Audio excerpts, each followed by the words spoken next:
Year 12s, looking at our second mini topic in human rights. So that's the first topic and the second mini topic around the International Bill of Human Rights, which is made up of three different things: the Universal Declaration of Human Rights, the International Covenant on Civil and Political Rights, that's things about the right to have a say in government, voting, we'd think in Australia, the right to fair trials, and the International Covenant on Economic, Social and Cultural Rights. So that includes things like the right to a safe workplace. And these are the three documents that make up the International Bill of Human Rights. So here's the content descriptor we've got to be comfortable with. Describe the main features of international law developed from the International Bill of Human Rights, consisting of three documents. Remember, this is just a really short introduction, so it's like a start to your work. Let's start with the International Bill of Human Rights. Three key documents. As we've said, International Declaration of Human Rights, International Covenant on Civil and Political Rights. So civil rights are the things we deserve as a society. So the right to associate with people freely, and economic, social, and cultural rights. And these are kind of the universal standards that have been established and a bit of a framework for international human rights law.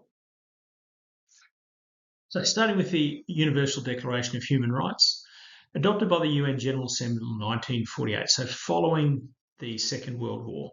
It's not legally binding, and that's really important, but it's become a very influential document, and it outlines fundamental human rights. It applies to all people. The intent is to apply to all people everywhere. And so there are some civil rights, political rights, economic, social and cultural rights. So for example, the right to life, liberty and security, Article 3. Freedom of thought, conscience and religion, Article 18. The right to education, Article 26.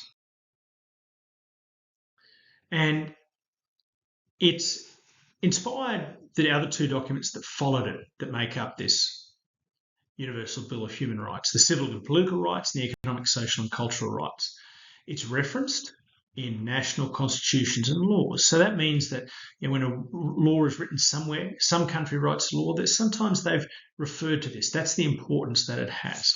It's used by courts and tribunals to interpret what is the right and proper thing around human rights, and it sets out basic standards. Now let's move to the second document in the three, the International Covenant on Civil and Political Rights. Thinking about what that means, civil is sort of the rights of the citizen and the society, and political rights, the right to have a say in the government. So it was adopted in the 1960s, quite a little bit later after the Universal Declaration of Human Rights, and been signed by about 173 different states. So by states, it's not like Queensland, New South Wales, it's nation states. It's important to keep in mind that there's somewhere around 210 nations in the world. So most have signed up to it, which is part of the power of it. And it is monitored by the Human Rights Committee. So some example of what's in there. Thinking about these as civil and political rights, the right to life, freedom from torture, freedom of expression, so being able to say whatever you would like, rights to a fair trial, freedom to have political participation. So you can see, I think, how those things link to the idea of civil and political rights. Civil rights, so for an example of civil rights, certainly freedom of expression, that we've all got a right to express ourselves. We've all got a right in a society to a fair trial, and we've all got a right then politically to participate in government. States must submit regular reports to the UN. There is a way of individuals lodging complaints if they don't think that they've had their rights that have been respected. It does influence domestic law reform. And there is an interesting element that Australia is a party with a reservation on some articles. So Article 10 of the Civil and Political Rights sets out that people who are accused of a crime, so waiting for trial, if they're being detained, they shouldn't be housed with people who've been convicted of a crime. And we have a reservation. That means we haven't agreed to that at this stage, but we'll work towards that. The last document is the International Covenant on Economic, Social and Cultural Rights. So 1976, the latest of these.